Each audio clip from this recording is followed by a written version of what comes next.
All right, so the new game that we're going to be playing is 1920s New York, if I remember correctly, or Chicago. I think it's Chicago. Fuck. I got this wrong information again. 1920s New York. I was right. 1920s New York. Fairies. Murders.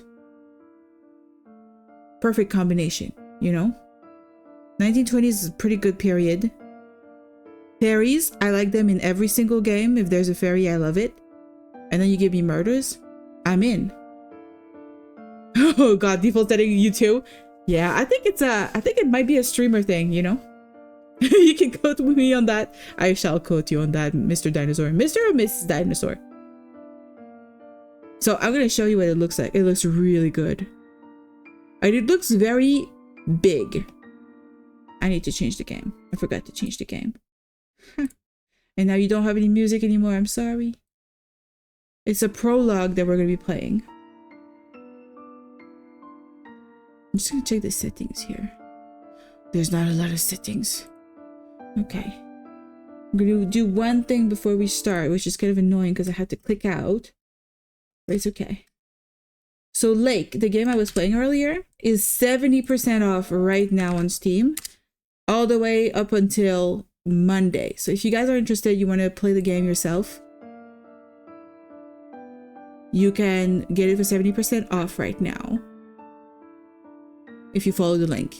I don't have any sort of like streamer link, I don't know, benefits. I'm just literally just letting you guys have access to the stream page directly if you want it. Default settings. Yeah, we're doing default settings right here. Is that the reason for your name? Is there a story behind your name, default settings? It's when I saw the name, I was like, is that a bot? And then it turns out it is bot, but not the bad kind of bot. So that's good. We're gonna do a new game. Okay, I have a name, guys. I need to have a name. Now, the first person who gives me a name to call the character is the name that I will use for the rest of this game session today. What name should I call the character? Dinosaur? Okay, it's not dinosaur, it's dinosaur. Dinosaur it is. That's my new name, guys. No corrections. No take backsies.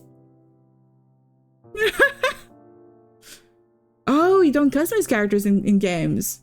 That's interesting. Damn, the typo will follow you forever now. I'm gonna put this on a little bit higher. Is that too high? It's a little lower. Okay. Oh shit! Can I go back? I missed information. Oh well, too bad. I'm gonna just read. This university, the only Faeology university in the whole country, was just finished being built in 1905. It is still barely acknowledged in the academic field. More importantly, I've got to keep in mind that children inherit their parents' prejudices and misconceptions. The human world has formed its own notion of fairies.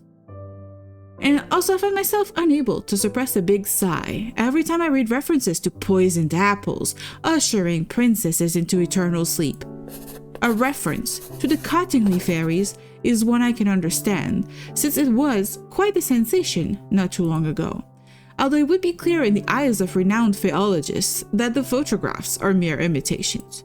A pity that Sir Doyle was taken in by it. Oh, did you guys know about the fake fairy pictures that Conan Doyle, like Sir Conan Doyle, was like staying with his, like, how do you say, like, he was using his fame to back pictures that he thought were real of fairies, that the children who had taken the pictures later, admitted that they were fake, that they had faked the pictures.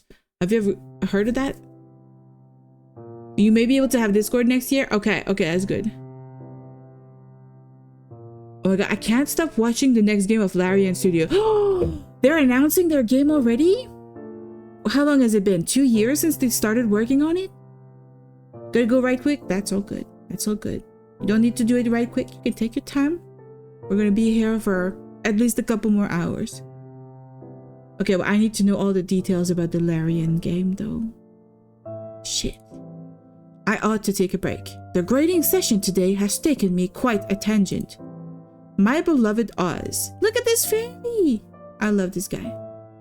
It's called Divinity. Oh, it's a continuation of their Divinity-based game. Well, their series. It's a lot of horror. The base Divinity games, the 1 and 2, did not have that much horror in them. They were fantasy. I'm curious. Cautiously curious now. Because I have never finished a Divinity game, so I guess I'm a little bit less excited.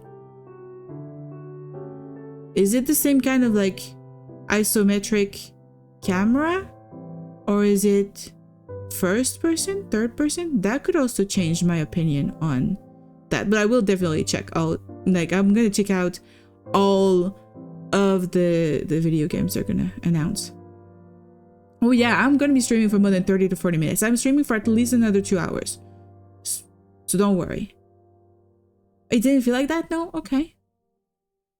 I suppose having a fairy companion does give me an advantage in identifying genuine fairies. I'd say a break is in order, wouldn't you, Oz? Oz responds through trills that I've learned to interpret over the decades I've known them. The cunningly fairies again. Yes, and princesses' eternal slumber due to poisoned apples. We don't care much for human princesses, but making poisoned apples is rather an easy feat. Shall I turn one of them into a toad in front of the whole class to show that Faefolk is capable of more than that? I love Oz. Oz I adopt him. He's my favorite. Oh, it's a cinematic trailer. Okay. Wow, they already are at a cinematic trailer level in the production. I'm very impressed. It feels like the game would come out very quickly then. You have to go take a shower? Go take your shower. It's important to be clean. It's important to take the breaks necessary to keep thy body healthy and clean.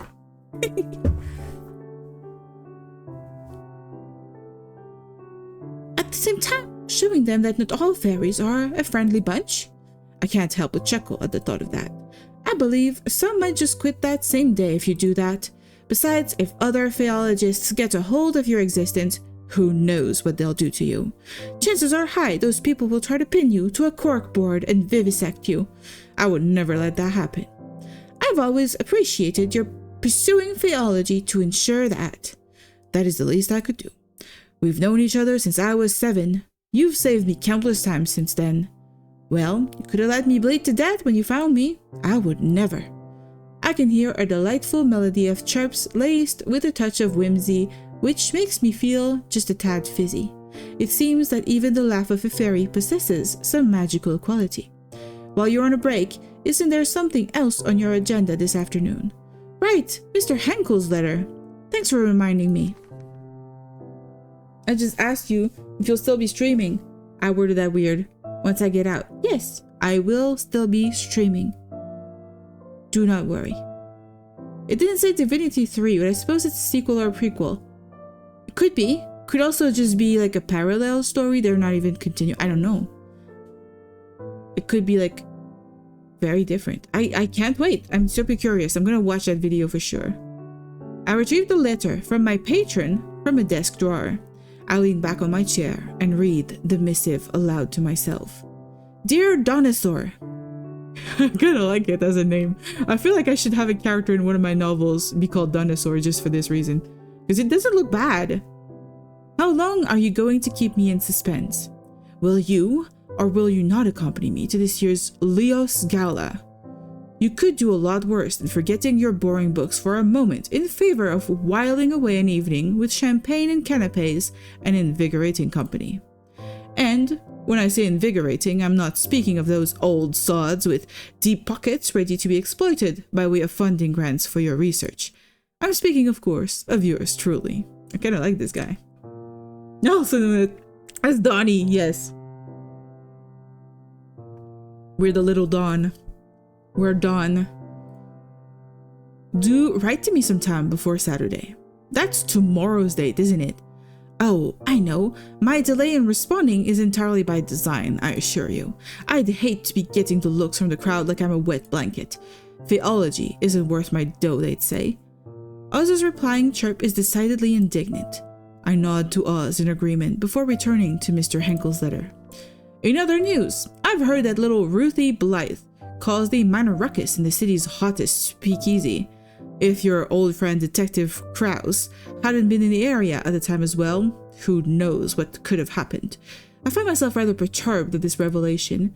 I would have telephoned Ruthie and asked what the story was, like when we were children. However, for better or for worse, we aren't on friendly terms anymore. I resume reading my patron's letter. Speaking of the detective, have the two of you been keeping in contact? He gave me the cold shoulder when I crossed paths with him at last week's benefit. I couldn't help assuming that his persistently frosty treatment of me might have had something to do with you. It's unfortunate that the extensive bonds you have with him should end in a rather bitter taste. As you have told me more than once, when it was good, there was nothing else quite like it.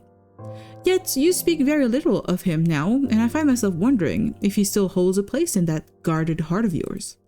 The letter is signed yours everlasting, Oscar Henkel. I need to sign my things with yours everlasting from now on. This should be my new signature. I may just let you play on full volume when I'm still in the shower, but can you try not to cuss in the meantime until I give you the sign to you again and again? I don't want my mom getting mad at me. You can say minimal words like acid shit, but not big ones, okay? Just to be safe. Alright, I will try.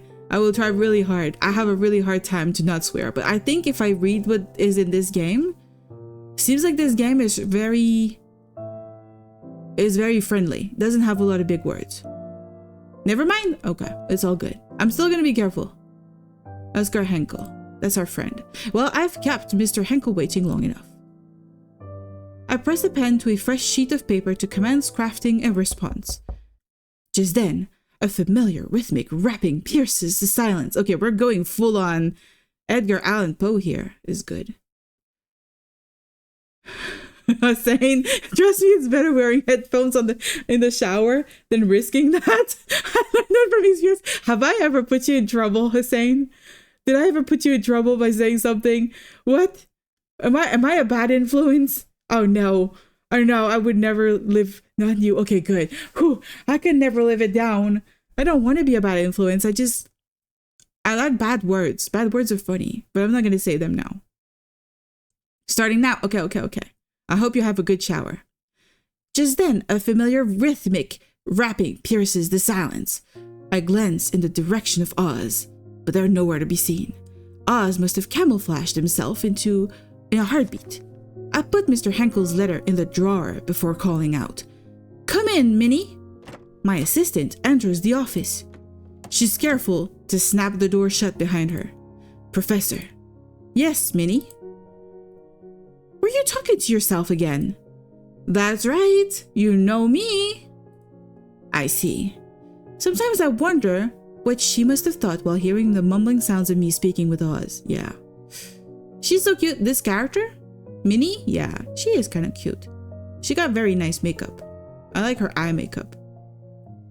But she knows when not to poke her nose into things. One of the things I like about her, and also what makes her the bee's knees when it comes to being an assistant.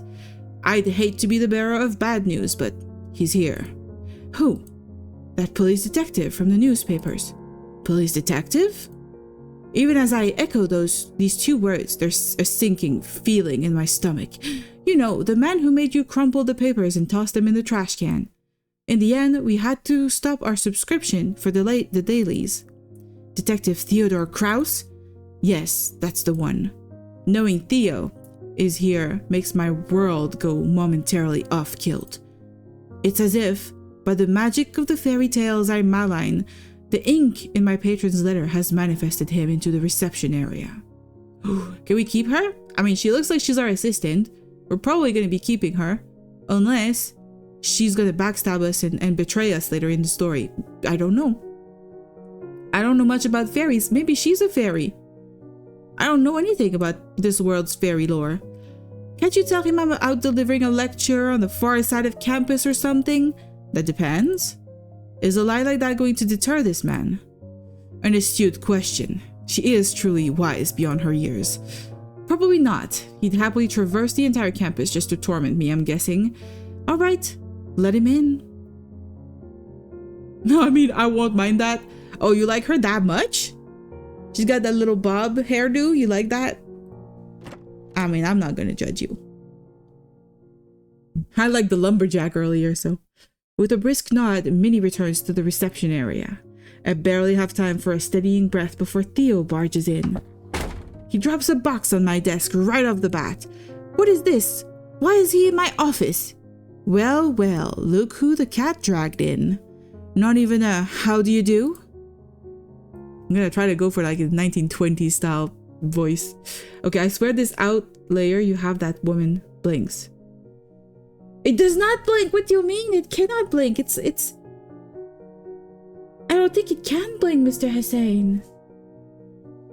It's just a picture. It's not an animated GIF or anything. I think you need to get your eyes checked out, Mr. Hussein. I will need confirmation from someone else because I'm not seeing it. I don't know. What? Do niceties suddenly mean something to you? I seem to recall you packing your bags and moving out without so much as a goodbye. There was no one to say goodbye to. Didn't you find out I left only a few days later? At least it made it easier for you to leave, didn't it? There is a tinge of hurt in his voice that I'm only able to pick up because we lived together for several months. As my mouth struggles to catch the words hanging in the air, I feel the piercing, icy silence creeping in. I ought to break the silence before I freeze. What's in the box? He lets out a deep sigh that rather sounds like relief. Your things that somehow you didn't take with you when you left, even that oddly crafted handkerchief you loved so much. That handkerchief was a gift for you. I see the corner of his mouth twitch. He's lying. What should I do with this information? Ooh, we got choices. Who are you? We are Faeologists. That's who we are.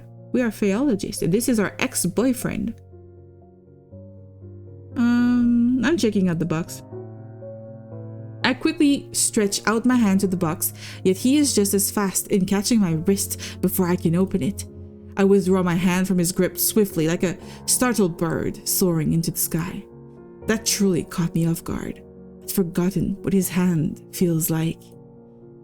I was only kidding, although you really haven't changed much, have you? You just went straight for it. He sounds amused and slightly pleased, as if he just confirmed the accuracy of one of his deductions. Neither have you. I threw all of it away right after you vanished, he says with a subtle squint in his left eye, another lying tell of his. I can't help but sigh at his antics. Of course you did. So, what's really in the box? Want to take a guess? I do have an idea. He's an ex? Yeah, he seems to be our ex. Like, he threw away, like, the stuff we left at his place. Like, he's been a mean ex, too. Knowing him, he'd sooner face the whole Al Capone gang by himself than take their bullets before coming to visit me. This must be way more important than our poignant history. I don't know how to say that word. Case evidence?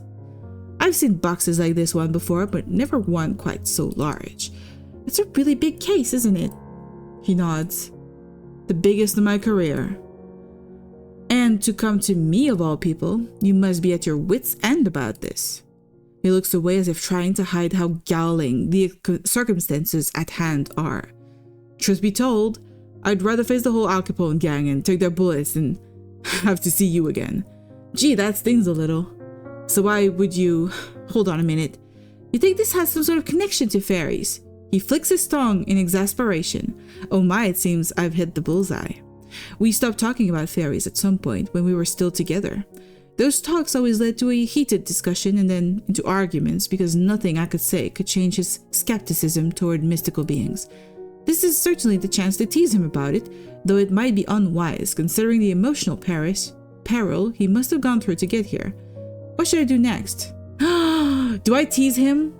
Okay, now I'm pretty sure Rar is now confused. Why did you say pregnant? Poignant. I don't know how to say it in English. It's a French word. Tease him? Okay, I'm teasing him. Oh, this must be killing you. Mister, I don't believe in things I can't see. That was not enough teasing. No, I need more teasing than this. He lets out a loud and sharp exhale, this time with a touch of indignation. Dry up, will you? I still don't believe they exist. I've been running around in circles with this case. For all I know, the perpetrators could just be magicians playing tricks. But then I remember the crazy stuff a loony of a formerly betrothed once told me, and my hunch got stronger. And I ended up here. Seems like it touched a nerve. That was lame. It was not teasing enough. He must have been under a lot of pressure if he talks a blue streak like this. The case must be beyond big. My mistake. Guess I got a little carried away there. So what makes this case so significant? Why do you think it relates to fairies? Are you even allowed to tell me? I hear the sound of a chuckle under the breath, like a bolt from the blue. For a brief moment, his gaze on mine seems to revert to how it used to be, until the seriousness returns to his face. First things first, since I'm leading the investigation, I do have some discretion on what details to divulge and to whom. That is, if the confidant can bring value to the investigation, and I've known you for a fact that you can be discreet. Still, I must ask your sworn secrecy on this matter. You got it.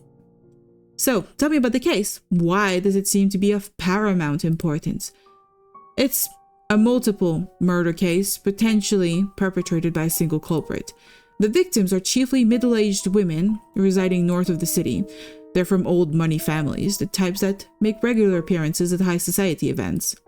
I see, no wonder you're all tensed up. You're telling me. Chief took me off every other case and insisted I put all my time and effort into this. Yes, the case, at last. We're on the case right now. It's only a matter of time until the press catches wind and makes a circus of everything. And with some of the victims' peculiar manners of death. He pauses. This is where the fairies come in? He silently stares and then sighs. I swear I must be losing my mind. You've got this. Now he draws in a long, deep breath. 3 of the victims had a manner of death that the unit has never seen or heard of before. The strangest case is the one with the body seemingly hardened into bony tissue overnight. Yet her corpse almost looked like a carved wooden statue. Oh, I've heard of something like that before. Of course you have. I frown at him. Don't start now. He clears his throat abashedly. Without finding out what caused his death and, more importantly, who did this, the press could spin the stories out of control. I don't want to imagine the look on victims' families' faces if and when the papers are making a razz of these poor women's deaths. Besides, what kind of depraved, sick bastard goes around murdering women in such a way? This city's already running on fumes. Crime is becoming more rampant day by day. People shouldn't have to look over their shoulder every night. It's no way to live. Even as he lapses into silence, I say nothing. It's not just the city. The rise in crime is bleeding him dry too. Yet I am unsure of what words could soothe those who are fighting it on the front line. I've never been where they are. The frown lines between his eyebrows grow deeper. You know, considering the victim's background, having these murders being exaggerated in papers would pressure the families to insist on closing the case as soon as possible, no matter the cost. No matter who's to blame. You're right, innocent people are going to bear the brunt for this. This is a terrible situation. I feel my stomach churning. My arms cross on instinct, trying to hold my own disquietude in place. Is there anything you can do? I'm just one man. Try as I might, I can't keep those rotten police brass from lining their pockets. Nothing but a pack of lowlifes in high places. He exhaled sharply, his voice laced with contempt. Then he fell into silence yet again. I'm loving this. The mood, the style, the music. It's winning. It's a winning story. Similarly, words seem to have abandoned me, as I can't shake this feeling of helplessness crawling under my skin. After a minute, he meets my eyes once more. Well, you're a good listener, better than most. He curls his lips into almost a smile. I don't mind it at all. Thanks.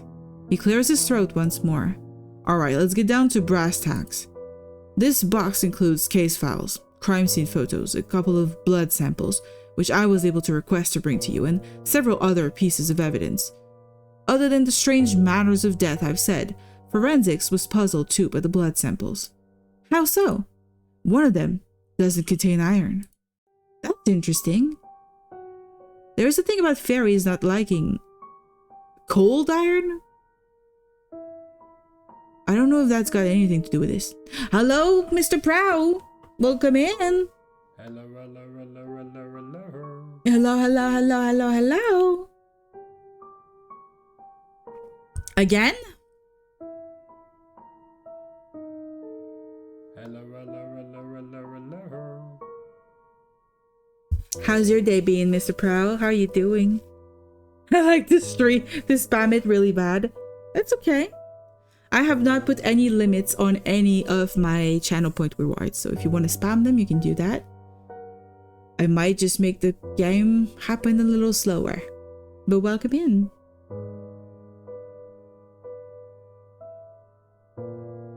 We are currently investigating murders possibly caused by fairies. It's going to be annoying. Just a little bit. It's okay. You can do whatever you like. If ever things get really out of hand, I can also just stop it. So it's okay. That's interesting. Nothing surprises you, does it? Well, about this peculiarity, I'd bring up something from my fairy books, but you'd always find a way to deny it. You're right about that. I'm still investigating the possibility of unknown drugs or poison that somehow caused these oddities. But I'd be a fool to not go after my hunches and look into all possibilities.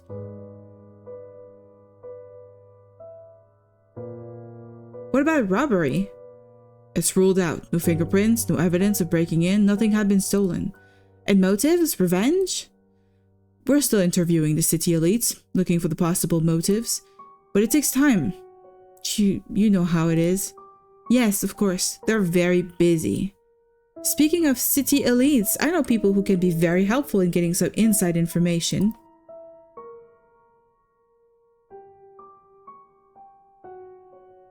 His expression turned sour at full tilt. Who, that man? I said people, but yes, that man would be particularly helpful in this matter. He scoffs brazenly and doesn't even try to hide it. Even at the first meeting with Mr. Henkel, there was some inexplicable tension between the two. Yeah, because they're fighting for you, girl. Miss Dinosaur, you have two boys fighting over you. You know? Theo said something about Mr. Henkel feeling off and always hated it whenever I had something to do with him. Though it might just be jealousy in disguise. Not very disguised. No, just jealousy. Plain old jealousy. You know, I'm right. Even if he's barely in the newspapers, he's most likely at the pinnacle of high society. And I don't think he'll mind if I ask him a few questions about this. A few things about this. Why, of course, he's always got a soft spot for you. Hell, he's probably carrying a torch for you for a long time, judging by the way he follows you everywhere. Well, he happened to be interested in Faeology and has a lot of money to allow its development. Look at you, all ready to defend him. I mean, why wouldn't I? He's been a friend and you've been an asshole to me. Okay, bad word, sorry. You've been a meanie to me. What are you two? An item now? I might have steered this reunion right back to where we were months ago by bringing up Mr. Henkel. But it was necessary to mention him. I don't know anybody else who would have that much information about high society. Besides, there has never really been anything. Even if we did go to fundraising events together from time to time, it was strictly business. Yet again, Theo seems to lose his reason whenever we talk about Mr. Henkel. I don't have the time or the energy to argue with him. That word is fine. And anyway, I'm out of the shower, so you're fine now. Okay, good. I was like, shit, that's probably a bad word. I'm gonna say a lot of bad words now. You know, I gotta get them out of my system. But what word is really bad though? If shit is fine, asshole is fine. What's a bad word? Cunt? I'm not supposed to say that? I don't know. People have a different view of what a bad word is. I don't really say those. I say a lot of poop. I say poop a lot. I like to say that. What should I do? Try to make him see reason? Explain the truth about the relationship. The truth? That and fuck and bitch. Yeah, you get the message. Yeah. I do like the word fuck though. It's kind of fun to say. Because I'm French. To me, those words are just syllables. They don't have the same connotation or like cultural meaning, I guess. But the French swear words sound vile to me. So I kind of get it to an extent. It's kind of the opposite. You would just laugh if I said like swear words in French. You would just be like, those are just sounds, and that's exactly what they are. Okay, I'm gonna, what do? Explain the truth or try to make him see reason? I don't know.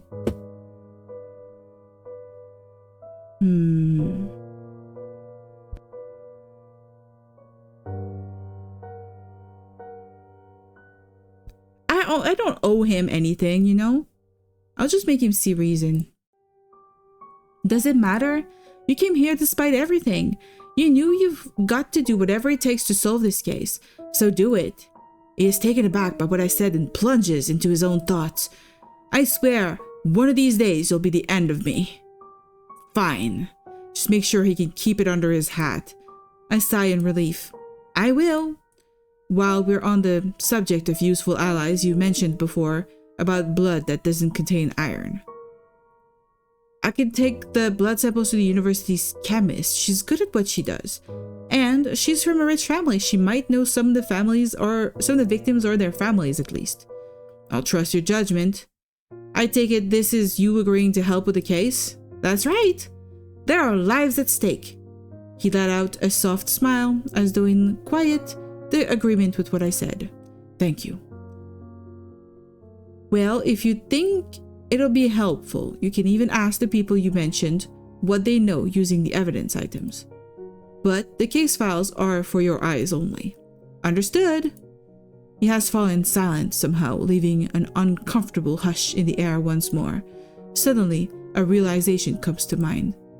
Does this mean you'd be willing to hear about fairies and Faeology? That depends. If this was indeed fairy doings, and if through your investigation you can provide solid theories on 3 things: the culprit, their methods of murder, and their motives, supported by evidence, of course. I'm sticking with the idea that there's a logical explanation, an earthly one for now. Fair enough.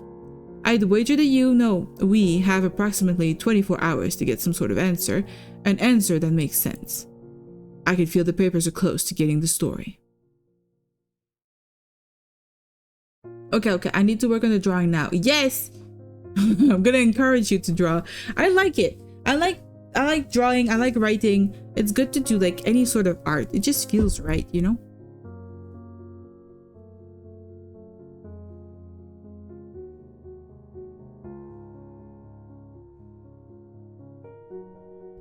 I want to do that eventually. I want to like do like co-working streams or co-arting streams where people can come and write or draw or do their homework, you know, just together and then chat. That could be like a fun kind of stream. God, I have a problem with my eyelashes right now. Ah, you're seeing me wink right now? I'm not winking. I'm trying to get an eyelash from on my eyeball. What the hell? How did this happen? Ow, it hurts. What's wrong with my eyelashes? Okay, I think I'm good now. Oh God, that was painful. A dress with triangles on the sides revealing hips. It's a choice. I'm not sure I like this design. Where did you see that? I'm a noodle. Oh no. I'm a noodle now. For 30 minutes. Who did that? Who did that? Mathis. Mathis, how dare you did that? How dare you? I'm just gonna move myself in view. Hi, welcome in. You little trickster. How was your day, Mathis? How are you doing?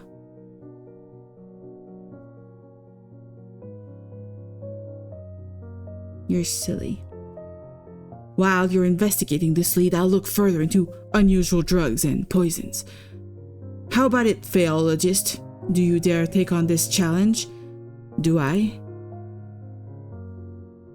Yeah, I'll help. even without being challenged.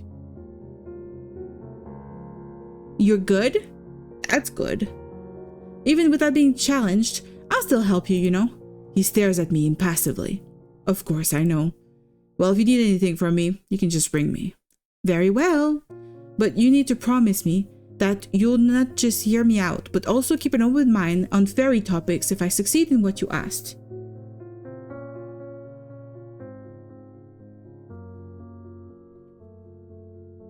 Seriously, the gameplay of the investigation is far in the beginning of the game. I don't know if we get to that. I think this is... I don't know if we have any gameplay for the investigation. It's a prologue. So it's gonna introduce us to like the story, the world. We'll see. Because this game is... I don't think it's out yet.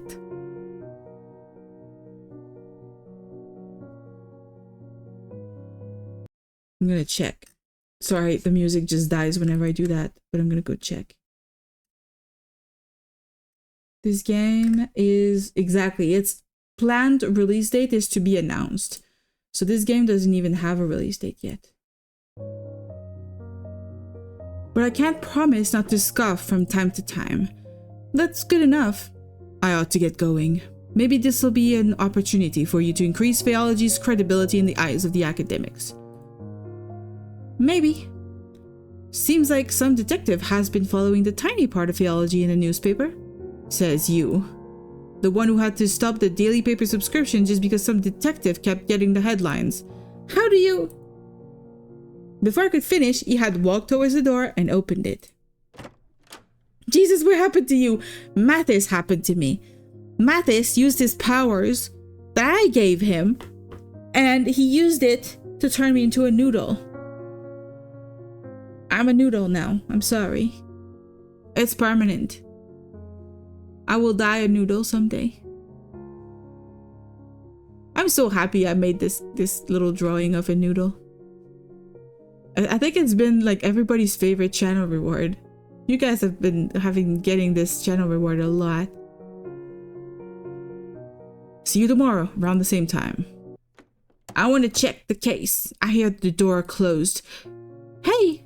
I exclaimed with a hint of frustration. After some thought, I realized that he must have noticed the missing newspaper on my desk and my assistant's. Reading papers was part of my daily routine when we were together. I could only shake my head in disbelief. He hasn't changed much either. As I'm reminiscing about a few moments of our past relationship, Oz reveals themselves again, now that we're all alone. That was quite the reunion. It was quite the reunion indeed. He hasn't changed at all, has he? I suppose. Although you don't have an obligation to help him. I know, but I've already agreed. Well, very well. Just don't overwork yourself. Yes, thanks, Oz.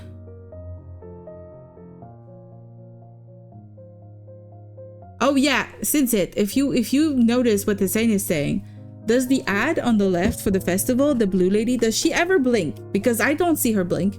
I don't think she's supposed to blink. But Hussein swears that she blinks. So I don't know what to think. I find myself slowly drifting into thoughts. A victim's manner of death hardening into bony tissue could be one of the fairy curses, ossification. If only I could ask Oz whether a fairy was behind this and which one, but it is not that simple. Even if they are among my longtime companion, fairies have their own rules about exchanging favors, and they are secretive about their land too.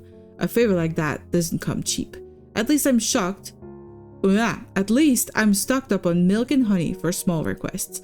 Speaking of requests, I should get started on a reply to my patron's letter.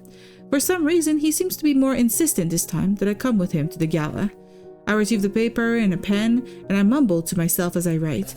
Dear Mr. Hankel, I hope your recent forays into high society have proven more fruitful than they have in... Should I be hyperbolic? Yes, he likes hyperbolic stuff. Her eyes are extremely dry from not blinking. I will be less surprised if she cries blood tears. Sin! You're going full on story here. That doesn't make her truly blink, though, does it? More fruitful than they have been in the centuries you've been roaming amongst their lavish ranks. Believe it or not, I have been considering whether the merits of trying to impress the wealthiest folk of the city outweigh the obvious indignities. You first brought up the possibility of my accompanying you to the annual Leos Gala a couple of months ago, and I'm still weighing my options. How do I want to play this? Be coy? Do it. I'm gonna be coy. That's what I like to do. She blinks, I swear. You say that. You shall know my answer definitely if you find me on your arm on the evening of the event. About Ruthie, I can't say I'm surprised to hear about her latest flirtations with disaster. Since we were both toddlers, she's frequently found herself in trouble. Her fiery personality certainly doesn't help her get out of quarrels. I would love to telephone her and ask how she's doing, but we drifted apart a long time ago. Nevertheless, I'm glad to hear that Theo was there to smooth things over for her.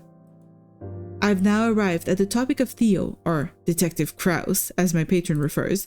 I suppose his query was meant to uncover whether I still care for Theo. How should I answer? He and I are old news. I'm going all in for my patron. No idea what he looks like, but he's probably better than the detective. Every 3 or 2 seconds? No. Yeah, maybe you should take a nap, Mr. Hussein. That's not possible. She doesn't even blink a little bit. Are you sure you're not still on some medication for your spine? As for Theo, I've long since stopped dwelling on him. I've thought of him and I as a relic of the past, and I feel no regret in having ended it when I did.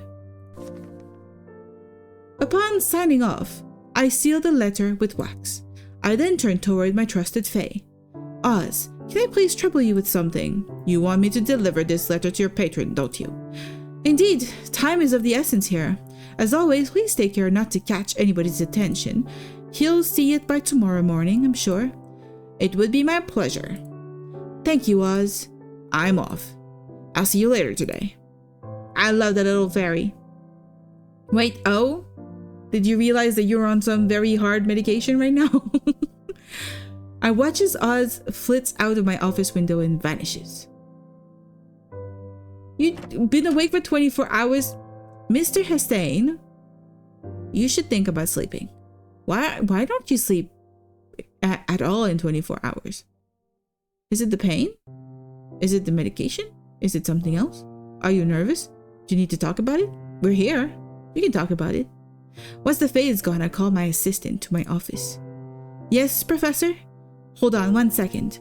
I rifle through the contents of the box. Carefully, I extract the blood samples that Theo mentioned. They appear to be stored in test tubes. I'm not sure they existed in exactly this form back in the 1920s. I'd have to do some research, but that feels very modern. It can explain things. Yeah, it can. You can't miss a stream. You're so sweet, but you really do need to take care of yourself. You can lurk and go nap like Wolfie. Exactly, Sin. Exactly. We will think about you and you'll have sweet dreams. It's important to sleep. Would you mind asking Dr. Bayford to analyze these blood samples? I'll do that, sure. As I hand the samples to her, I notice that she looks like she wants to say something. Over the 2 years we have been working together, I've picked up on a few of her tells. What is it, Minnie? How'd it go with the detective? If you don't mind me asking. Oh no, not at all. He's the same as always. There's a lingering beef, of course, but we've sort of managed to put it aside for something more important. He has brought me a rather significant case that he suspects might have been supernatural elements, as hard as it was for him to admit it. Oh, good for him. I can't help but grin at her remark. I'm glad it didn't end in a shouting match, at least. Oh, yes, me too. I'll deliver the blood samples now, Professor. Thank you, Minnie. Minnie hurries out. I'm alone in my office again. Remembering the conversation about the case, I'm suddenly engulfed by unexplainable eerie feelings. I should start the investigation right away. Yay, we're getting into the investigation part.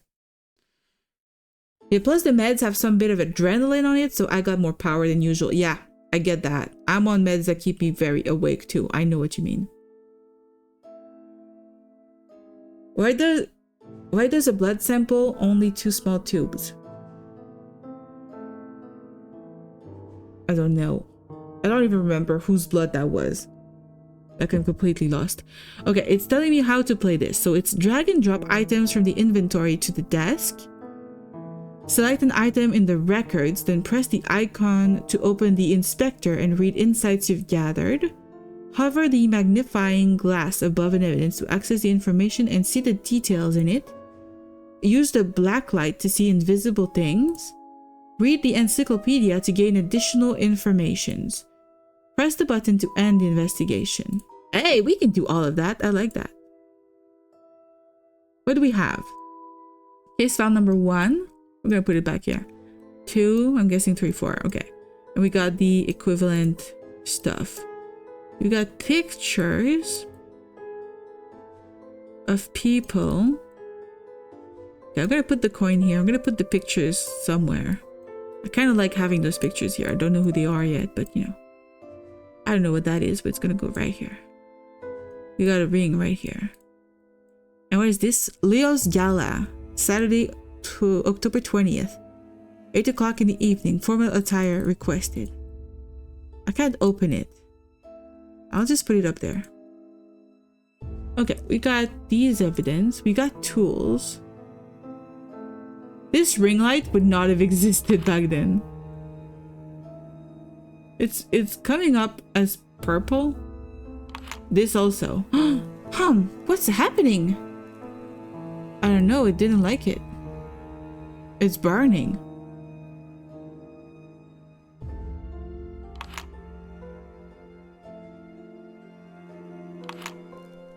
Can I do it more? I've seen this before. This is a parasitic fae. A failed transformation magic? Oh, we have a freaking body of a... It's an insect. It's not a fae. What is she on about? It's got a broken wing. I don't know what I'm doing. I saw something on their hands. Okay.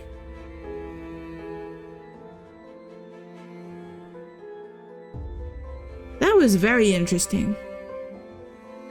We don't know what's happening though. I want to see closer. I've seen this makeup powder somewhere recently. It's from Nectar Bell. This must have belonged to one of them, but which? I wonder if the owner likes the box design and carrying it around in her pocket since it's already used up. Perhaps the chemist has some interesting insight since her family owns the brand. That's not what I was looking. I was trying to look at the ring. A wedding ring. Seems to be made out of gold.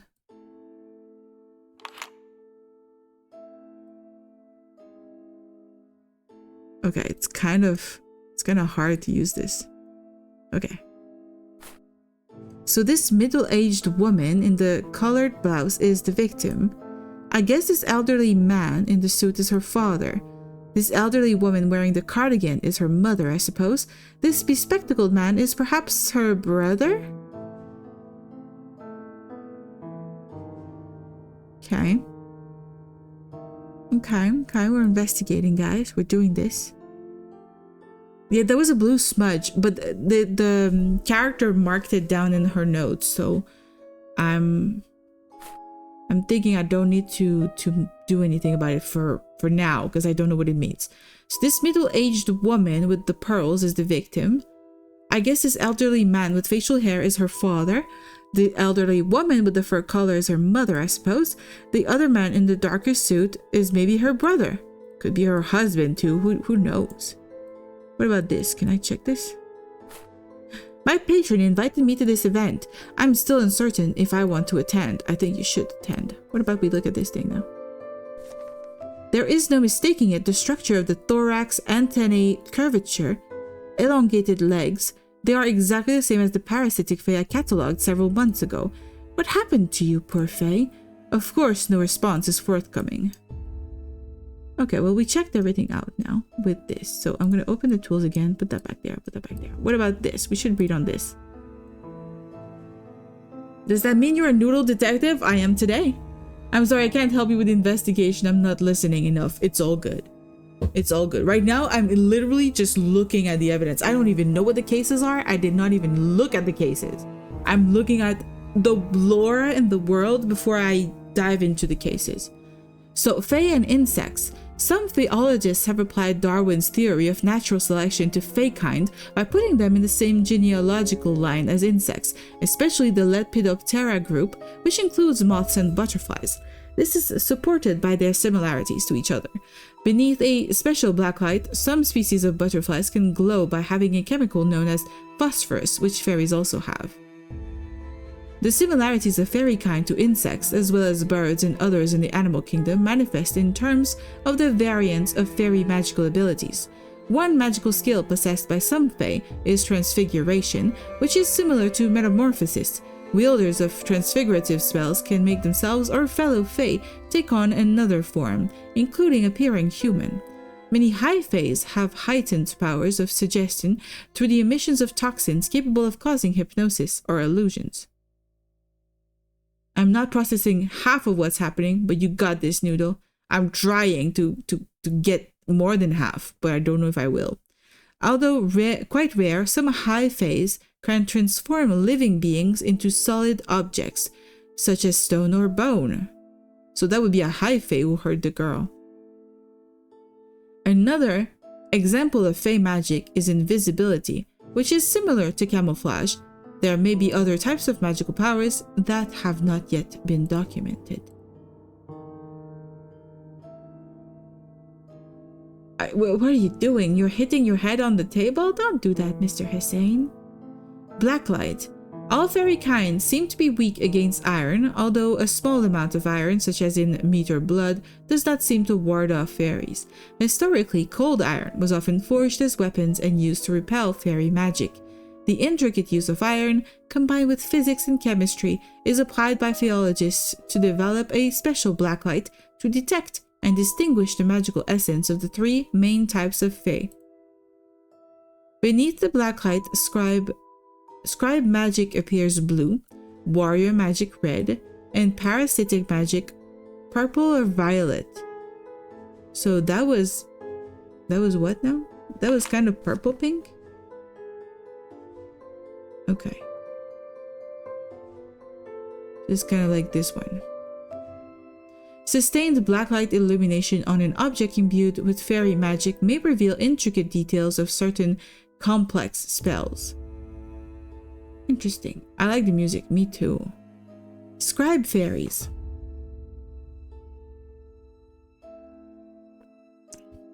The scribes are high faes who are capable of expressing benevolence and kindness that is similar to humans' kindness, and they tend to be friendlier to humans. However, this kindness is only shown in the form of favor exchanges, and they do not go out of their way to help others like humans would. The scribe magic that assists humans is contingent upon the favor that humans deliver to them. For example, some scribe fae may use their magic to give blessings to humans who have done very special favors or boons for them via inheritable, invisible markings, such as sigils or birthmarks. Ah! A scribe fae had to deal with this guy because he had the mark on his hand. These blessings can last through generations.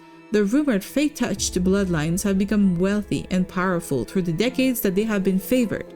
However, they may also use their magic as a curse, sometimes even deadly if they feel offended or insulted. Some scribe fairies are also prone to pranks and mischief when they are bored. I love fairy. Any sort of like fairy story I'm gonna like. The high faes of the warrior faction frequently reside in groups and are territorial. They are protective of their troops and tend to be unfriendly towards outsiders, especially if they come from the scribe faction or are human. They will smite anyone who interferes with their group. Humans entering their territory, even if accidentally, may face elimination through the warrior's offensive magic. Although fairy warriors typically remain within their own kind and seldom venture beyond the boundaries of the fairy realm, they are known for their aggressive temperament and volatile disposition. Caution is strongly advised when encountering and interacting with these beings. Then we have parasitic fairies. Fairies with limited magic consistently need to feed off of other sources of energy, mostly drained from humans, such as blood, hormones, emotions, and life force. However, the mechanisms and rates at which these drainage processes occur are greatly varied. Notable incident, changeling. There are unconfirmed rumors that some high faes like to capture humans and bring them into the fairyland for purposes such as forced reproduction, that's pretty dark, servitude, ritualized combat for their amusement, and so on. The fairies leave changelings behind to mask their absence. A changeling is composed of several fae, typically of the parasitic type, magically transformed to look almost exactly like an abducted human. Due to the complexity of the fae magic required to create a changeling, the enchantment almost always goes awry. Anomalies common among changelings include an extra finger or an extra toe. I would say the girl who died, who had no iron in her blood, might have been a changeling. I'm already gonna say it, that's my theory. Nearby, heat conductors, such as small metallic objects, have also been known to repel or to warp the magic creating changelings. Is gold a heat conductor? Oh, we're done. Okay, that's it. That's the book. Okay, well, we're done with reading the book. That's what we needed. We can check our cases now. We have 4 cases. Well, I'm gonna put them all back in. You know what? I don't like that he's not going back in as number 1. I want him to stay in order. Okay, that's number 3. I'm gonna take 1 and 1. Hey, 1 and 1. You stay there. Okay, we have this face here. Records. Tools. We're gonna look at it. The first victim's crime scene. This is the first time I encounter something that could be ossification. I feel sick to my stomach. No one deserves to die like this. Something's odd with her fingers. 1, 2, 3, 4, 5. She's got 6 fingers on one hand. Is it? They're all changelings and they're getting murdered. Do I already know what the story is? I hope not. I hope not. How do I open this? Can I open this? I guess not. I guess I can't open these things. Then we're gonna check this one out. Well, no, not this. Well, you know what? I'm actually gonna use my other tools too. This. Would this do anything? It's not revealing anything. Okay, now what about her? This seems to be the second victim's crime scene. Her complexion, it's not quite the pale hue of death, far paler than should be possible, almost drained of color. Something's odd with her fingers. 1, 2, 3, 4, 5, 6 fingers too.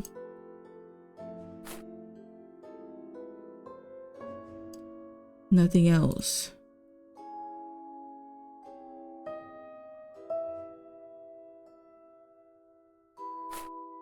This is the 4th victim's crime scene. Poor girl.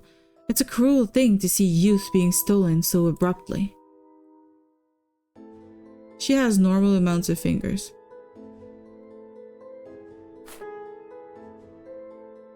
This looks normal. How about her? She's got blackened fingers. Is the 3rd victim's crime scene. Her fingers. I've seen corpses before, but never like this. There's another strange thing about her fingers. 1, 2, 3, 4. 1, 2, 3, 4. It's fine.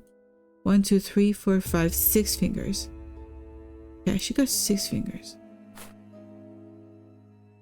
She does have the exact same invitation to the Leo's Gala. Interesting. That's the 3rd victim, 4th victim, okay. How do I read this? Name Audrey Wooldridge, age 51. Manner of death. Hardening into bony tissue. From afar, the corpse looks like a carved wooden statue. Time of death around 1 p.m. Victim profile: an affluent, middle-aged woman in the city. Police report: the victim reported hearing strange noises and seeing strange phenomena in the days immediately preceding her death. The interviewing officer suspected, due to the victim's strange behavior, involvement in occult matters. Forensic report: no traces of drugs or poisons from what could be extracted from the body. Further autopsy is still in progress due to the victim's manner of death. Wooldridge. Now that's a familiar name. Is it now? Nothing. Okay. So I read these with my this. Susan Moore, age 40, manner of death, refusing to drink anything but her own blood. Time of death around 11 a.m. Victim's profile, an affluent middle-aged woman in the city. The victim's mother reported that the victim was suffering from a prolonged paranoid episode in the days leading to her death. Specifically, the victim was acting erratically and saying strange things. Despite the manner of death, there are no signs of dehydration or hemochromatosis, no traces of drugs or poisons. Blood type unknown, other blood-related investigations are underway. Blood does not contain iron. That's really interesting.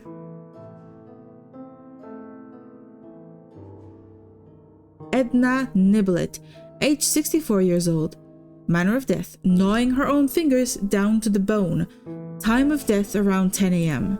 Victim profile, an affluent middle-aged woman in the city. Police report, a friend of the victim reported that she visited the victim's residence to drop off an invitation shortly prior to the victim's death.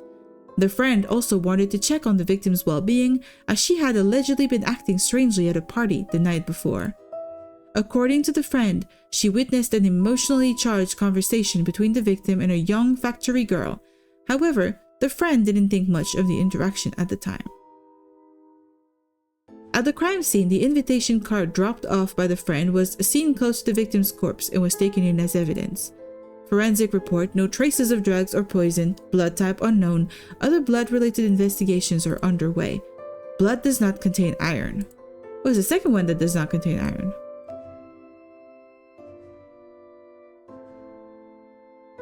Mary Hatcher, age 19, that's the youngest one. Death from shock due to arsenic poisoning. Time of death around 6 p.m. A young factory girl. Well, they're all connected. Despite not fitting the trend of the previous victim profile, she has been preliminarily included in this case because she was seen having a heated conversation with the third victim shortly before that victim's death. The victim's father described her as not acting like herself in the days before she passed. Shortly before her death, the victim visited the police station. According to the interviewing officer, she seemed to be on the brink of confessing something when a look of terror suddenly crossed her face. She then appeared to change her mind. Oh. She hurriedly left the station without saying anything further to the interviewing officer. Prior to death, the victim suffered from violent abdominal cramping followed by diarrhea and vomiting, consistent with the effects of arsenic poisoning. Traces of said poison can be found in blood type A. So she's a human. And the glass she was drinking from near the time of death. Blood contains iron and other elements commonly found in human blood. Interesting that they say this. That would not be in the notes of an officer who knows only humans. But it's telling of the writers to put that in here. All right, so we checked everything. There's nothing else. We got our tools. We got everything. What else do we need? I kind of want to check this again.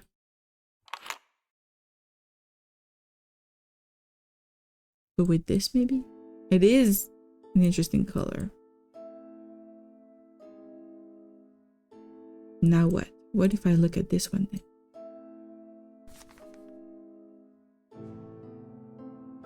There's nothing that we can do about this. How about this? Ah! I am no longer a noodle, guys. Back to my true self. It is not helpful.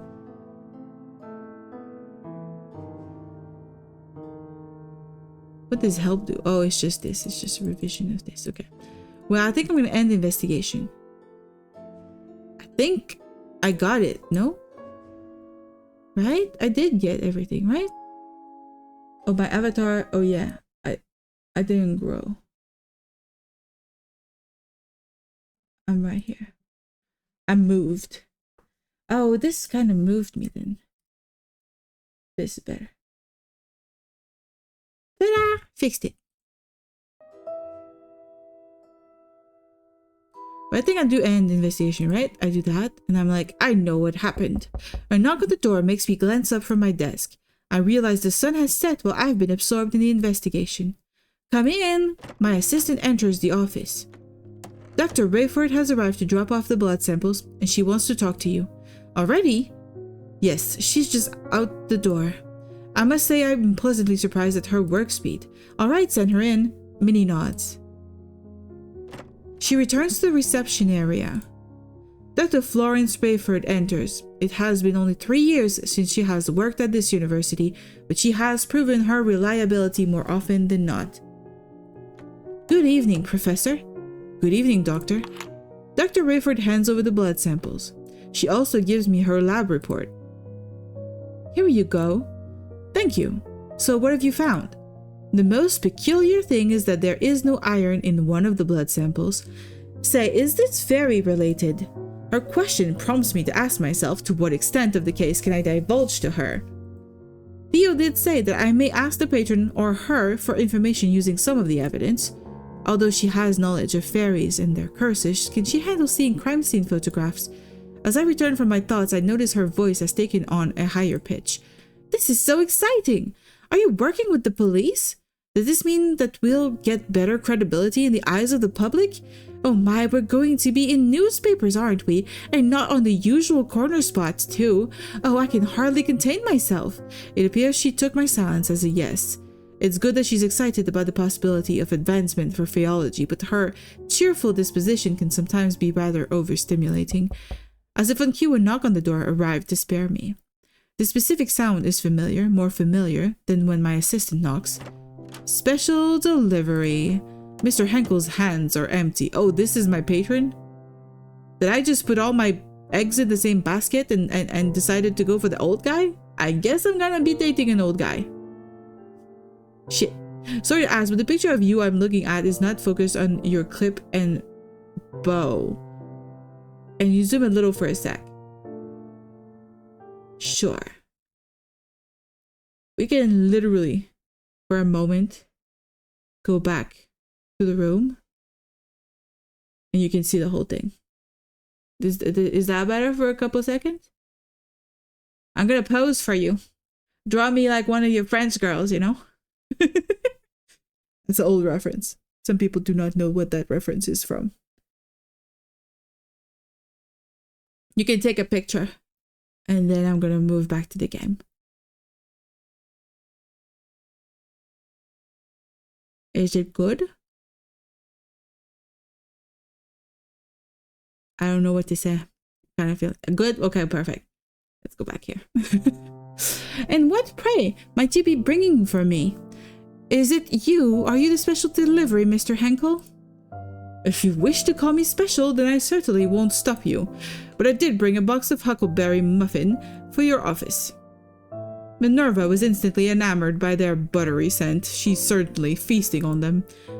We can only hope she'll leave a muffin apiece for the rest of us. Oh, hello there, Florence. I didn't expect to see you in this office. Hello, Mr. Henkel. Fancy seeing you here.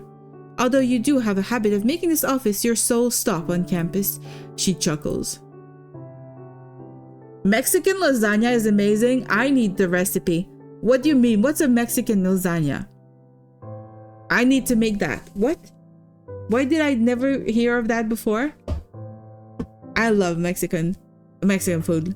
I made literally fajitas chicken earlier. It was so good. That's just because this is where all my money went. A well-spent investment, nonetheless. He makes a retort at Dr. Rayford, but throws a subtle smile in my direction. How cheeky. So, Florence, what's been occupying your time as of late? She looks at me briefly, possibly wondering whether she should tell him about what she did for me. The usual matters, I suppose. I tried asking your father about you at the last soiree. However, he confessed he didn't have the faintest idea.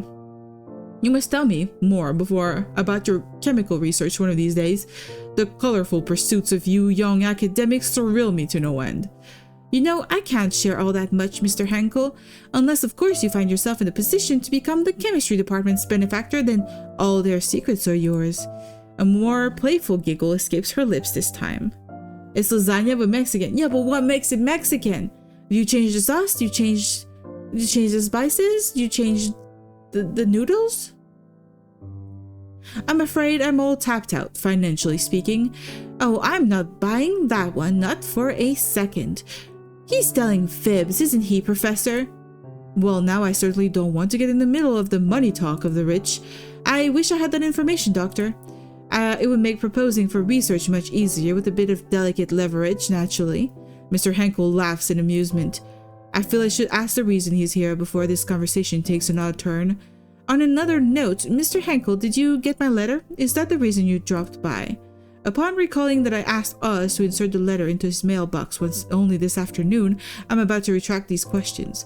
Unexpectedly, though, he bows his head in assent. Your words have always had this immersive impact on me. Perhaps that is why you are such an effective educator. Whenever I encounter your written language, I long to hear it spoken post-haste. This guy is a big flirt. It's a dish made with shredded cheese, tortillas, rice, refried beans, and taco sauce. I have not had refried rice in so long. Last time I had refried rice was literally in Texas. It was like almost 20 years ago. I'm so old.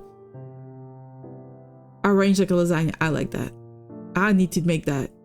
That sounds like such a cool idea. But we don't have refried rice easily. I would need to make it. And it looks like it's a lot of energy. Are you putting a spell on your letters by any chance? I think you're the one with all the spells, Mr. Henkel. Your muffins, for one, have always been successful in getting Minnie's guards down. Oh dear, you two are making me blush.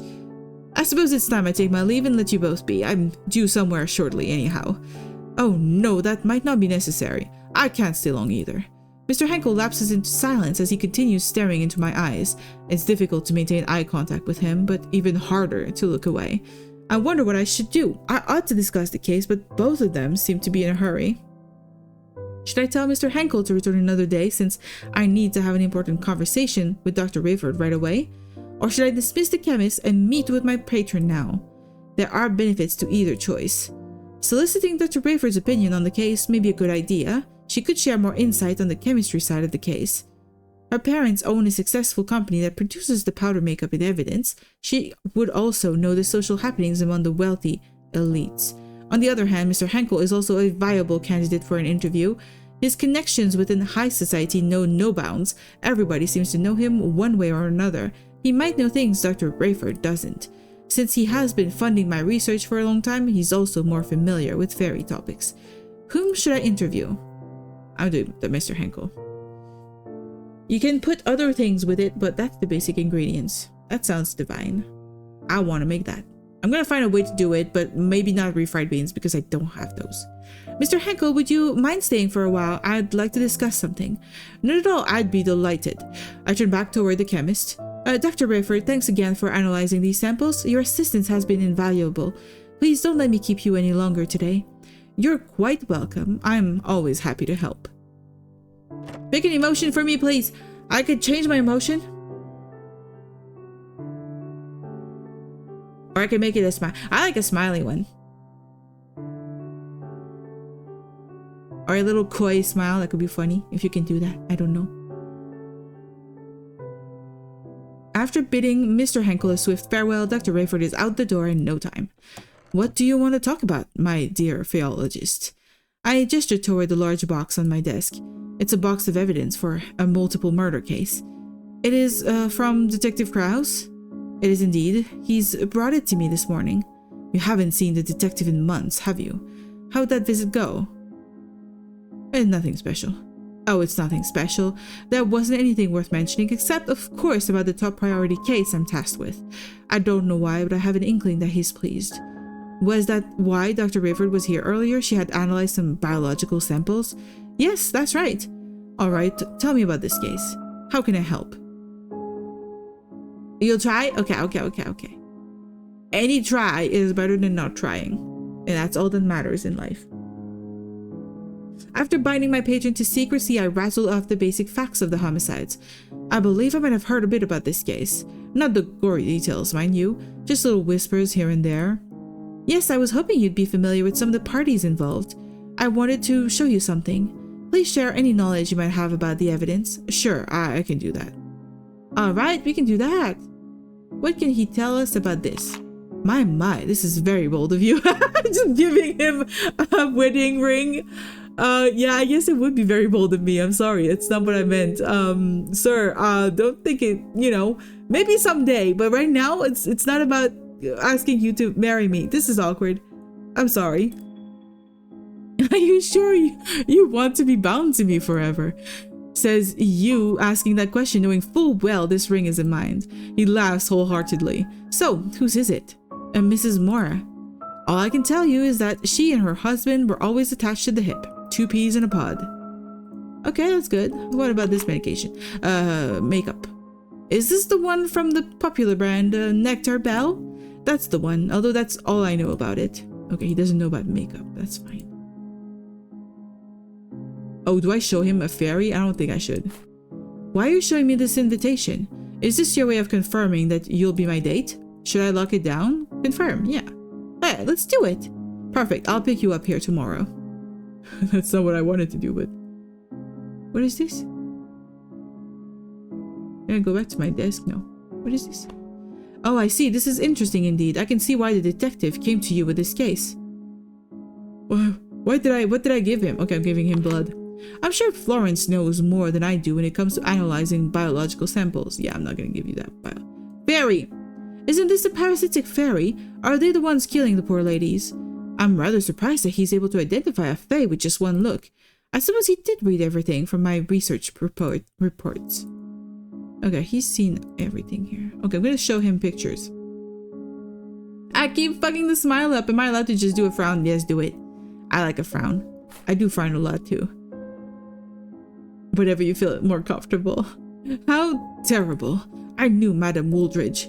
As you undoubtedly know, her family hosts the city's biggest charity event every year. They tell me the fundraiser will be moving forward despite the tragedy in the family. According to my sources, she loved that event dearly and definitely would have wanted it to proceed. Did you ever know her to dabble in occult matters? Knowing this woman as I did, I doubt it. If it would help, however, I've heard several elites are members of a clandestine occult group.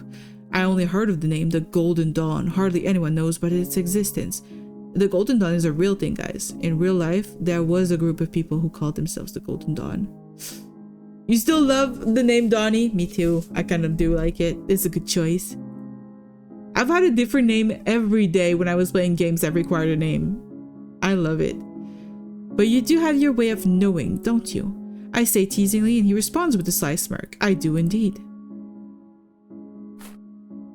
Oh, how awful. I was familiar with Madame Moore.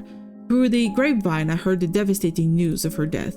I often interacted with this exceptional woman and her sprightly spouse at high society events. They are both gracious individuals. Third one. Did you know this woman? I did. She was fine. She was a fine, upstanding lady. She certainly doesn't deserve such a gruesome ending. She was known among her peers for her rare coin collection.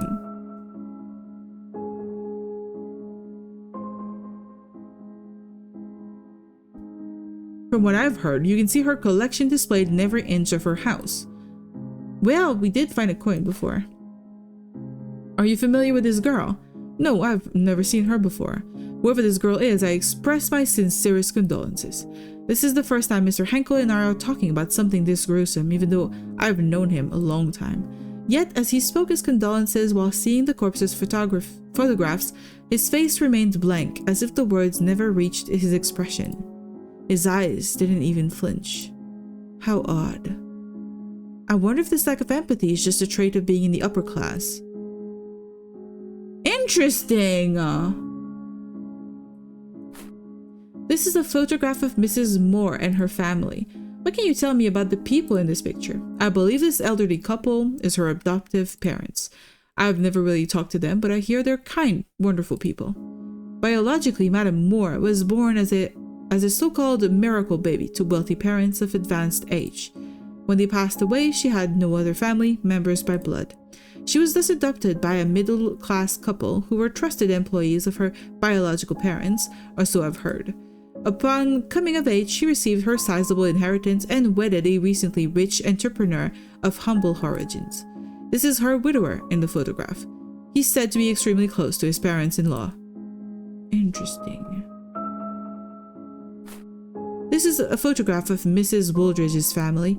All the faces here are familiar to me. I must express my deepest sympathies when I see them at the Leo's Gala. Can you tell me more about the people in this picture? The Wooldridges are perhaps one of the most prominent and powerful families in the city. The victim's father was in the running to be the richest in the world until he decided to devote much of his wealth to lavish charitable endeavors. This elderly woman is the victim's stepmother, a beautiful socialite for whom the victim's father divorced her biological mother. This younger man is the victim's stepbrother. Oh, we got everything from him. That's it. We don't have anything else. That's all we can do with him. How do you want me to do your eyes since it's chibi? Like pupil wise. I don't have any pupils. My eyes are intentionally unfinished. So usually if I have like an artist draw my stuff, my sclera is like white like paper.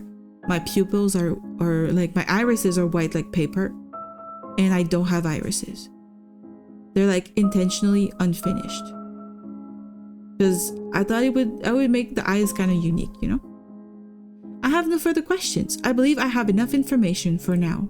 Already? Yes, Mr. Henkel. Earlier you mentioned you had a prior arrangement, so I won't keep you any longer. Thank you for your time. You've been incredibly helpful. I'm delighted I could be of assistance. Reach out to me if you need anything else. I'll see you soon, yes? I'll give him a brief nod. Okie dokie, so I still draw the outline but no pupils. Yes, exactly. Mr. Henkel then leaves my office. I'm alone again, but not for long. My assistant pops into the office. Professor, I'm heading home soon. Is there anything else I can do to help? No, I'm perfectly fine. I think I'll stay and work for a bit longer.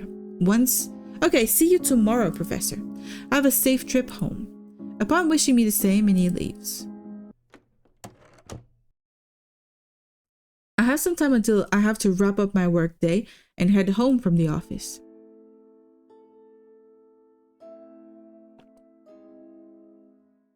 Yeah, but I analyzed everything. I can check the blood, I guess. We have not done anything with the blood. I've read somewhere that most insects don't have iron in their blood. There you go. Arsenic, huh? There you go. This is fairy blood.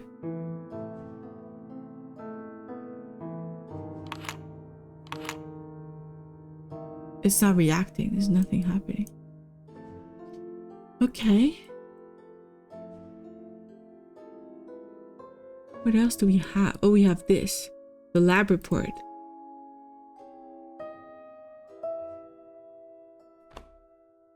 Nothing. We're gonna read it. This is Dr. Rayford's lab report on the blood samples. The content is quite similar to the forensic report. While elements similarly found in human blood such as phosphorus, carbohydrates, and some proteins are found in the third victim's blood, it doesn't contain iron.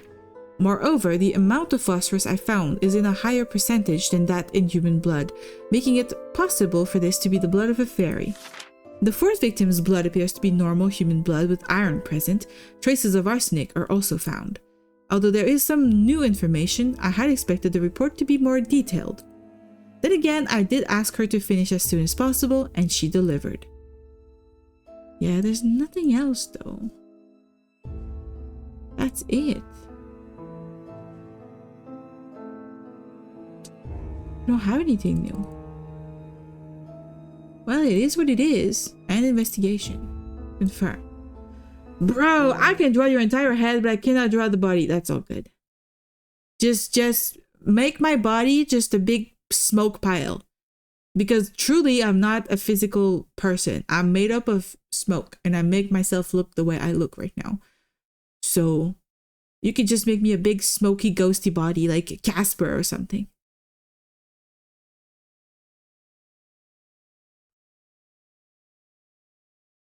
Oh, it's the next afternoon. I should be grading assignments, or reviewing the lecture I'm going to deliver come Monday, or do anything productive in the realm of professorial duties. Instead, I find my attention straying more and more toward the office door. I voice my frustrations to good old Oz. Theo will probably arrive at any moment. I can't stop wondering whether my explanation will be enough for him. In the past, no sort of explanation ever seemed to please him when it came to fairies. And why should it do so now? My voice cracks with concern. This time, he came to you bearing in mind the possibility of fairies' involvement. He'd be a fool if he discredits you so soon. My fairy companion's chirping becomes increasingly stern this time, but you need to get yourself together. You must remain steadfast and strong when facing the detective. Don't permit your voice to falter when presenting your findings. I know I can't let myself unravel at this point. It's just that he's never solicited my opinion quite in this manner. A professional insight, no less. All the more reason to be as calm as you can be. Maintaining your composure is essential to delivering a persuasive argument. But no matter what happens, at least you know you tried. At the end of the day, he's the one who needs to solve this case. You're right, of course you are. I'm not a detective, I'm simply a professor sharing my perspective. Thank you, Oz, for always talking me off the ledge. Just then, somebody knocks on the door. Bro, why does this look like it could be drawn by an actual artist? I'm improving with drawing. Yeah, that's what you're supposed to do. You have to draw to improve. I'm seriously curious. Seriously curious what you can get done in so little time too. I'm sure I'm going to be super impressed. That's my cue to sell your window ledge. Best of luck. I whisper a hurried goodbye to my fairy friend. I'll see you tonight, Oz. Once Oz has flown out, I direct my attention toward the door. Come in! My assistant marches in. Professor, you have a visitor. The detective? Minnie nods. Alright, send him in. Minnie nods once again and walks out of the room. Theo paces around a little bit after strolling in. He appears quite distracted. He finally stops and opens his mouth. So, what have you learned? I take a deep breath. Here it goes. I have to present my findings to perhaps the most sought-after detective in the police force. Theo investigates cases right where the crime scenes unfolded. He's agonizingly familiar with the grit and the grime of the city's darkest recesses. Meanwhile, as a professor, my expertise primarily revolves around the nebulous, the theoretical. I must do my best to stay calm and collected, just as Oz suggested. I've read the case files. Victims' odd behavior shortly before death could be due to hypnotic spells from fairies. The fourth victim went to the police station, but before she said anything, it seemed she saw something that scared her away. What if she saw something not human? And the manner of death? He interrupts me before I can finish. I have no time for assumptions. The papers telephoned our department this morning, said they found out about some of these deaths, so that's why he looks agitated. The chief is preparing a statement for tomorrow regarding this, so I'll just cut to the chase. Is there fairy involvement? Yes. Yes, I'm certain of it. I can tell his interest is piqued. However, I'd like to first lay out the basics, since I'm pretty sure you've discarded the things I've told you in the past. He grumbles as if in admission of my statement. So far, we've identified 3 classes of fairies: warrior, scribe, and parasitic fae. Okay, we're gonna go through all the data. Okay. Warriors have strong offensive magic, scribes' magic tends to be defensive, and parasitic magic is, well, parasitic. We Faeologists have developed a tool called Blacklight to detect traces of Fae magic. It can even be detected through photographs if the magic is especially strong. Warrior magic glows red, scribe magic blue, and parasitic magic shines purple. I found that seemingly fairies of one specific class are behind this. Which one is the culprit? The thing is, there's 2. We have 2. We have the scribe and the parasitic. But the parasitic does not seem to be the one culprit. I would say the scribe. But I don't know. Maybe parasitic. Maybe. They're of the parasitic class. What is the evidence? The dead fae? How does this prove parasitic involvement? I put the dead Fae beneath the blacklight. This is a dead parasitic Fae. Look, it glows under the blacklight. Is this dead bug the one behind the murders? And I can see the purple traces, but what about this red glow? He's right. I feel like I didn't think this through.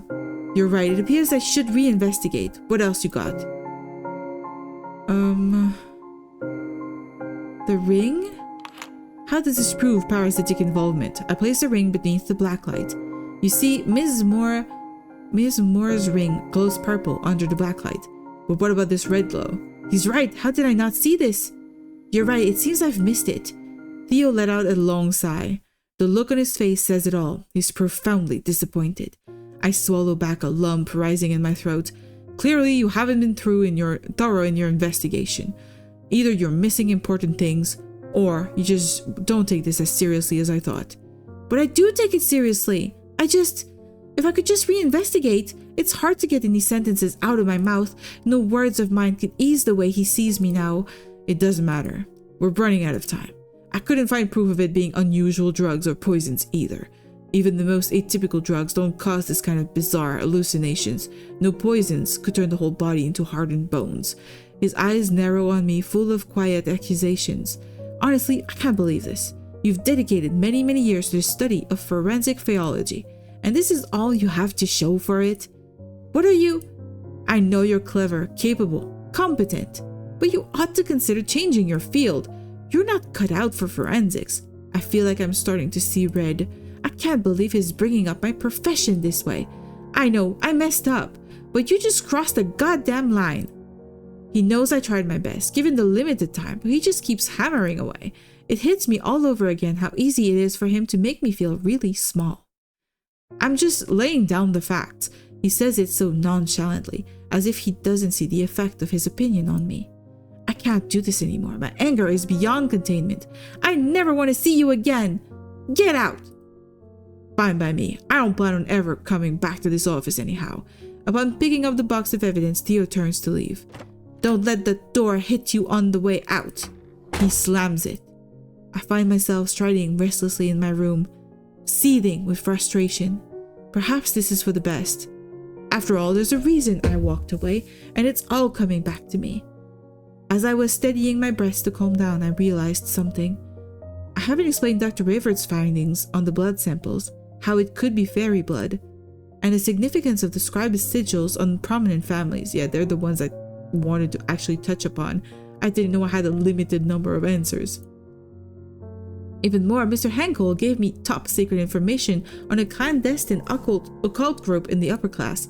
I didn't have the chance to tell him all that. Well, so be it. I'm not going to write him or telephone him. Perhaps I'll just write an anonymous letter to the homicide department. But first, I ought to finish grading the assignments that I neglected yesterday.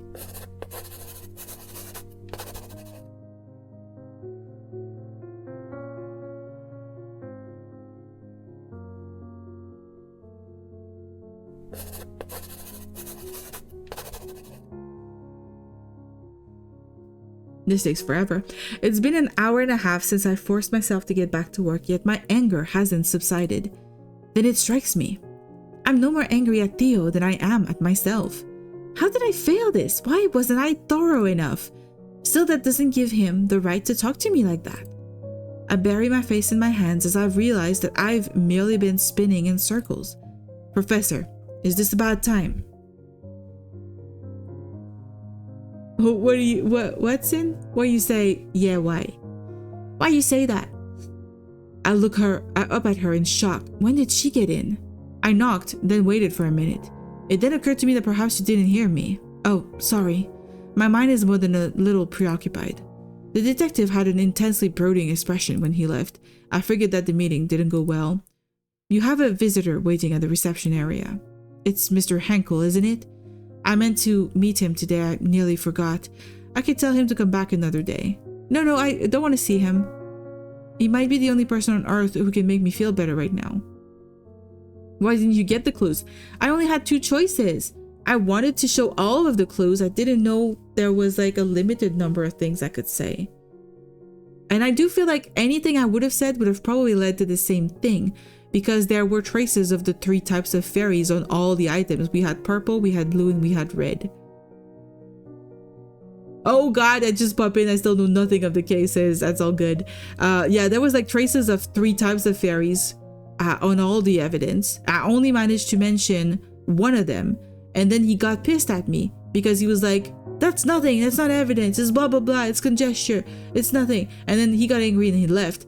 And he kept being upset because I told him warrior fairies have red energy, the scribe fairies have blue energy, and the parasitic fairies have purple energy, but there were traces of 3 colors on everything. So whatever I would have told him, it would have shown 2 colors, and he was going to be upset no matter what. I think that part was meant to happen no matter what.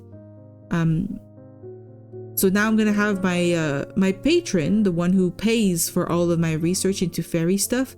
He's coming to maybe lift my spirits. I'll send him in right away. My patron is beaming when he strides in, but one look at my face is all it takes for the smile to slip away. Whatever is the matter? You look like someone died. It's because of Detective Krause, isn't it? I can sulk another time. We should get going, shouldn't we? I did agree to accompany you to the Leo's Gala. That can wait, my dear. Everything can wait. My priority now and always will be ensuring that you're okay. With just a tiny bit of coaxing from my patron, I divulge all that just transpired. I revealed that what Theo said to me and how small it made me feel. I'm devastated to hear about it all. If I could curse the detective to the depths of hell for insulting you as he did, I would have done so already. Perhaps when we next cross paths, I can hook his ankle with my cane. Then we can watch him together as he topples down 4 flights of stairs. Accidentally, of course. I can't help but let out a chuckle. I know he's only joking, yet it has triumphantly alleviated my frustration. You just wanted to tease me? Okay. You're allowed to tease me, it's okay. As long as you don't turn me into a noodle again. In the end, Theo would still find out that you did that, Mr. Henkel. I don't want you to go to jail. Truth be told, he wasn't wrong about everything. I haven't been thorough enough. I'm finding it hard not to be disappointed in myself. My patron smiles at me. Don't be, dearest. Sometimes things don't work out as intended. Not every mystery is destined to be solved. Is that just the prologue? Ending number 5. We got an ending out of the prologue? Oh, it's because there's a lot of different options, actually. I could have decided to talk to the doctor instead. I could have decided to flirt with my ex instead of my patron. Like, there's a bunch of different options. Oh, the ending of the prologue itself could have multiple versions. I love it. Okay. I'm actually so impressed with myself. Hold on. I'm going to see if I can send it to you. Do it. All right. We're going to go back to the room. And I'm going to share with you guys the link.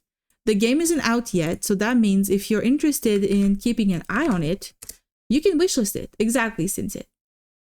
If you wishlist it, whenever it goes on release, it's going to be released eventually, you're going to have a notification telling you about it. And yeah, you can keep an eye on development too. It's pretty cool.